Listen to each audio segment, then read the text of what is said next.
Well, good morning. My name is Willie Lawson, and this is the Morning Report. The Morning Report is a production of fightbackmedia.com, fightbackmedia.com, fightbackmedia.com, and fightbackmediatv.com. I trust that you are well this glorious Wednesday morning. It's a beautiful, absolutely beautiful day here in West Central Florida. My goodness. It is, it's one of those things. It's been kind of fun to watch New York from way down here, to look up and go, eh, it's kind of happening like we thought it would.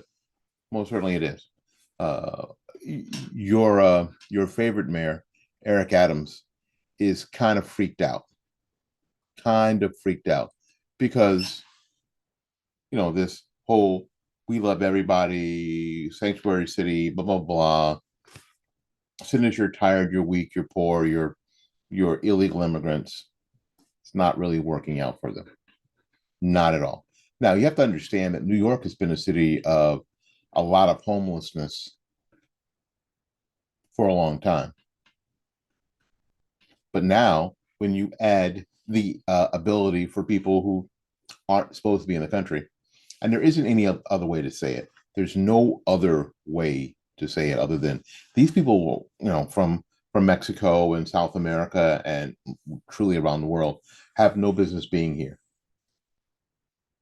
It's the Overton window. They are being allowed here to overwhelm the system, and we're starting to see it. So during a televised speech, New York City Mayor Eric Adams was heckled over the Big Apple's homelessness problem as a crisis intensifies citywide. Joking off the jeers, the Democrats' bizarre response made everybody kind of uncomfortable, to say the least. Now, some woman, this is New York, decided to scream, F Eric Adams, F you a-hole. Just started screaming. Of course, because that's what progressive people do. On the streets of New York City with Department Building Commissioner John Odom to unveil a plan to remove construction scaffolding from the sidewalks. That's what they were there to do. She said, I'm messing with homeless people. A laughing Adams reacted in response to the off-camera heckler. That's when Adams, awkwardly shifting at the podium, said, one should be happy if someone wants to make love to them, Well, the sex joke didn't really land all that well with the audience and left silent as Adams was the only one chuckling at his own remark. When you're the only one laughing at your own joke, eh, you know. So in recent years, homelessness in New York City has reached the highest levels since the Great Depression. That is amazing. According to the Coalition for Homeless, which provides up-to-date data on the city's homelessness population, as of May 2023, almost 83,650 people are sleeping in the New York City's main municipal shelter system. The coalition stats found with 26,775 homeless children sleeping in the Department of Homeless Services and Department of Housing Preservation and Development shelters each night. 26,000 children. The number of homeless New Yorkers sleeping nightly in the municipal shelters is now 39% higher than 10 years ago. So in comparison, the coalition calculated that the number of homeless single adults is 112% higher than a decade ago. So when Adams took office, there were 45,000 New Yorkers in the city's primary sheltering system. The New York Times reported about 1 in 80 city residents do not have a permanent place to live. However, it's still reportedly not really an accurate census. On the last night of May, nearly 90,000 people slept across 5 city-administered sheltered systems, according to an inaugural first-of-its-kind report released by the Adams administration's Mayoral Office of Operations, offering a more comprehensive picture than the daily DHS count oft-cited by journalists and policymakers. The report is a devastating index of the human misery and suffering more than it is anything else. MFJ Legal Services social worker Craig Hughes told local uh, investigative outlets city limits. Crime in New York City tweeted this: maybe the poem of the Statue of Liberty should be exchanged for a sign reading, "Welcome to the greatest homeless shelter on earth." Wow. Last month, the Democrat led city hit a record 100,000 homeless people in its shelters, partly due to the influx of illegal immigrants from America's embattled border with Mexico, entering New York's sheltering complex. In the fallout of Title 42's end, illegal aliens accounted for more than half of the homeless receiving care and shelter through the New York City's social safety network. The continuing crisis has certainly tested the lengths Adams is willing to go to maintain the New York City's status as a sanctuary city. Charlie Kirk tweeted this. This was a bit ago. Mayor Eric Adams is now in court asking a judge to revisit New York sanctuary city law. No one thought that they would be dealing with the humanitarian crisis of this proportion. And there's a reason why they didn't think that. Because they didn't think that any Republican governor who was on the border in Texas or whatever would have the guts, the cojones, along with their buddy from Florida, to just start sending these illegal immigrants to sanctuary cities, putting them on planes and trains and automobiles to the places that said they wanted them. Yes. So this is what's now happening in New York. Um, this is a comment from somebody who lives there. Of course, you know, Adams went to court to try to get the judge to revisit the sanctuary city law back in May.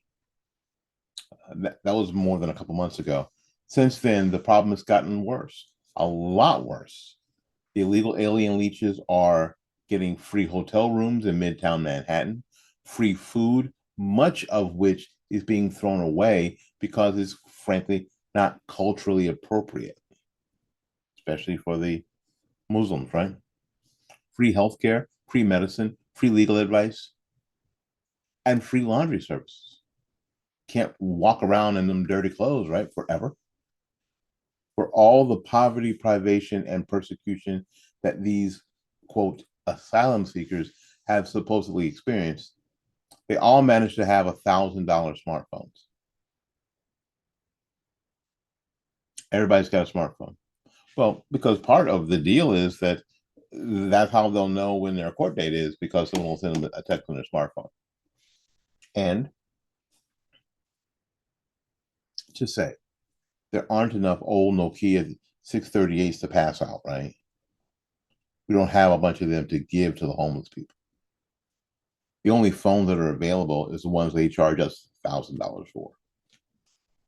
It's the only ones that are available. Well, that's got to make us think, wait a minute, are these phones really worth $1,200?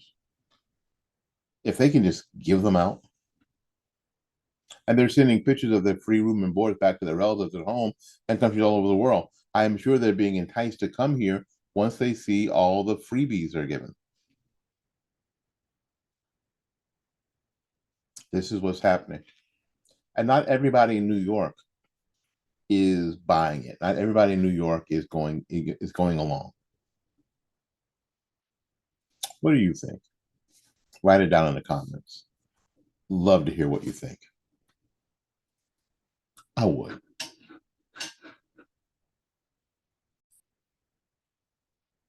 Okay. I think what is the new insanity, especially on social media, on the internet, are headlines. You know, those clickbaity, clickbaitish, I don't know what you call them, the clickbait. Bloomberg has a headline on the MSN.com website, and the headline reads Ron DeSantis lays off more than a third of his 2024 campaign staff. Third? Wow. Well, what do I have to do? I have to scroll the article to find out that roughly 24 staffers have been let go. Let's see, if it's 2,000, that would, I mean, or 24, that would be 24 people. So I don't know, keep reading to find out that his staff of nearly 90 people, 90 people on a presidential staff, 90 people. That doesn't seem like a lot. But a third of 90 is 30. Not roughly 24. 30. Now, the article goes on to say that there was some overspending at the beginning of the campaign, which that makes sense. And they raised like $20 million in the second quarter. It was burning money at a rapid clip, thanks to a staff of roughly 90 people and the governor's penchant for travel on private planes. Now, of course, Bloomberg wants to mention that because Republicans and conservative have, mentioned that all these climate change people are running around the world on private jets, and that these people are the private jets are the worst or the least efficient way. I'll put it that way, because I want a private jet. I want a private jet. I want a Citation CJ4. I won't be like others who say, well, it's kind of owned, it's owned by my wife. I've never owned one. No, I want to own one. I want to have one attached to my name attached to the tail number. November 60, the November 6, excuse me, November 060 Whiskey Lima. November 060 Whiskey Lima. When you click on that, I want you to see my face on my Citation. I do. So I ain't got nothing against private jet flight. But I understand that it is the least efficient way to fly based on the fuel and fuel consumption and CO2 and having only maybe 8 people, yes, or just me, or maybe just me. Yeah. Remember, when you see that in the air, when you see that tail number, November 060 Whiskey Lima, and hopefully, because you can fly those, single pilot, it'll be me. Anyway, I digress. So his penchant for travel on private planes. Now, how do you do in today's society? How do you do a national campaign flying, I don't know, coach on Spirit Airlines? Has anyone done that? Oh, I know. Joe Biden didn't campaign at all. COVID, right? COVID. Didn't campaign at all. While everybody else was running around on what? Spirit Airlines? No. They were flying around on private jets, or they were flying around on jets that were owned by their donors. It's part of the deal, kids. That's how it works. That's why not everybody can do it. That's why you need a lot of friggin' money to do this, or have access to people who have a lot of freaking money to do this. Now, what Ron DeSantis is not getting credit for doing is when he's finding out that there are some things that need to be changed as his campaign is transitioning, that they're making those changes. And that's what I'm used to here in Florida from Governor DeSantis. Not just sticking with a plan till it crashes into the ground, so to speak. Make adjustments. What they said was that, and the article mentions the Glitchfield rollout on Twitter. Again, bringing that up, that lasted what, 20 minutes? That somehow had this huge effect. It has not. The left is every bit as afraid of this guy, of Ron DeSantis, as they are of Trump. More so, maybe. More so.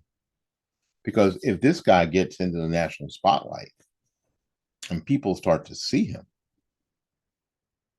as the left is trying to destroy Trump, maybe more and more people will think maybe DeSantis is a reasonable alternative for Trump. And the left doesn't want that. I'm just going to tell you, they don't want that. They don't want the anti-woke dude to become ascendant. They don't. The people that they want ascendant in the Republican Party are people like Chris Christie, who's just Democrat light. Probably the only way that he is like. I can say that because I'm a fat person too. Uh, that's what they want. They want Nikki Haley because Nikki Haley can't win a national election. I love my brother Tim Scott, but Tim Scott can't win a national election either. He's not Barack Obama. He can't win a national election.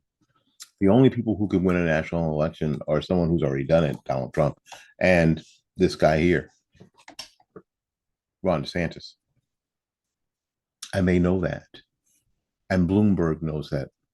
And CNN knows that. And MSNBC knows that. And they all know that. So they are fighting a two-front war against Trump and Ron DeSantis.